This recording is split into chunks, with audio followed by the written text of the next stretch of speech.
everyone fine. Vijendra ವಿರುದ್ಧ ಮಾತನಾಡಿದವರಿಗೆ Renukacharya taunt ಕೊಟ್ಟಿದ್ದಾರೆ. ರಮೇಶ್ ಜಾರಕಿಹೊಳಿ ಬಸನಗೌಡ ಪಾಟೀಲ್ ಯತ್ನಾಳ್ ವಿರುದ್ಧ ಆಕ್ರೋಶವನ್ನ ವ್ಯಕ್ತಪಡಿಸಿದ್ದಾರೆ. ಅನಗತ್ಯವಾಗಿ ವಿಜೇಂದ್ರ ವಿರುದ್ಧ ಟೀಕೆ ಮಾಡ್ತಾ ಇದ್ದಾರೆ.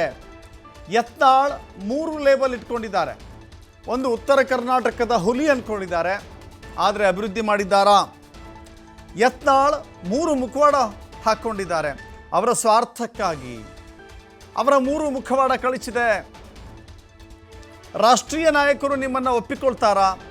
ಏಕವಚನದಲ್ಲಿ ವಿಜಯೇಂದ್ರ ಅವರನ್ನು ಬಚ್ಚ ಅಂತ ಹೇಳ್ತೀರಲ್ಲ, ನೀವು ಚುನಾವಣೆಗೆ ಬರುವಂಥ ಮೊದಲು ಆಸ್ತಿ ಎಷ್ಟಿತ್ತು?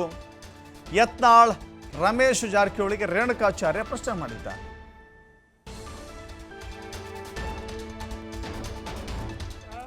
ಮೂರು ಲೇಬಲ್ ಇಟ್ಕೊಂತಾರೆ, 3 ಮುಖವಾಡಗಳು. ಒಂದು ಉತ್ತರ ಕರ್ನಾಟಕದ ಹುಲಿ. ಉತ್ತರ ಕರ್ನಾಟಕದ ಬಗ್ಗೆ ಎಷ್ಟು ಬಾರಿ ಚರ್ಚೆ ಮಾಡಿದೆಯಪ್ಪ, ಎಷ್ಟು ಅನುದಾನ ಹೋಯ್ದಿಯಪ್ಪ ಯತ್ನಾಳ್ ಸಾಹೇಬ್ರೆ. ಉತ್ತರ ಕರ್ನಾಟಕ ಅಭಿವೃದ್ಧಿ ಅಂತ ಹೇಳ್ತಿರಲ್ಲ, ನೀವು ಉತ್ತರ ಕರ್ನಾಟಕದ ನೆಪದಲ್ಲಿ ಯಡಿಯೂರಪ್ಪನವ್ರನ್ನ ವಿಜೇಂದ್ರ ಟೀಕೆ ಮಾಡೋದು ಒಂದು ಅಜೆಂಡಾ. ಎರಡನೇದು ಹಿಂದೂ ಹುಲಿ. ಹಿಂದೂ ಹುಲಿ ಆಗಿದ್ದರೆ ಟಿಪ್ಪು ಖಡ್ಗ ಹಿಡಿದು ಟಿಪ್ಪು ಡ್ರೆಸ್ ಹಾಕ್ಯಂದು ಅವ್ರ ಜೊತೆಗೆ ಊಟ ಮಾಡಿದಲ್ಲಪ್ಪ. ಎಲ್ಲೋಗಿತ್ತು ಹಿಂದೂ ಹುಲಿ? 3 ಲೇಬಲ್, ಇವರು 3 ಮುಖವಾಡ.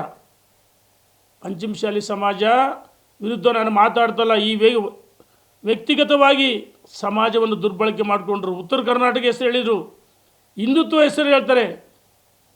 ಇದು ಕೇವಲ ಅವರ ಸ್ವಾರ್ಥಕ್ಕೋಸ್ಕರ ಈ 3 ಮುಖವಾಡಗಳು ಕಳಿಸಿದೆ. ಯಾವುದೇ ಕಾರಣಕ್ಕೆ ಹೇಳ್ತೀನಿ, ಏಕವಚನದಲ್ಲಿ ವಿಜೇಂದ್ರ ಬಚ್ಚ ಅಂತ ಬಳಸ್ತಿಲ್ಲ. ವಿಜೇಂದ್ರ ಒಬ್ಬ ಸಮರ್ಥ ನುರಿತ ರಾಜಕಾರಣಿ. ಅವರಿಗೆ ಜ್ಞಾನ ಇದೆ, ಪಕ್ಷವನ್ನು ಕಟ್ಟಬೇಕು, ರಾಜ್ಯದ ಜನರ ಅಪೇಕ್ಷೆ ಇದೆ.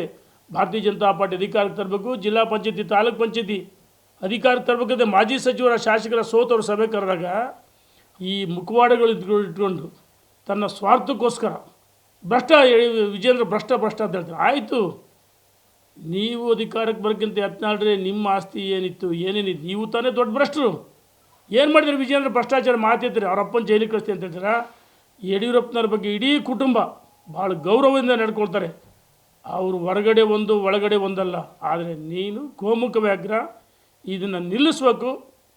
ಏನೇ ಇದ್ರೂ 4 ಗೋಡೆ ಮಧ್ಯೆ ಮಾತಾಡಬೇಕು. ಇಲ್ಲದೇ ಇದ್ದರೆ ನಾವು ತಕ್ಕ ಪಾಠ ಕಲಿಸ್ತೀವಿ ಅಂತೇಳಿ ನಾನು ಎಚ್ಚರಿಕೆಯನ್ನು ಕೊಡ್ತಾ ಇದ್ದೀನಿ. ಈ ಮನುಷ್ಯ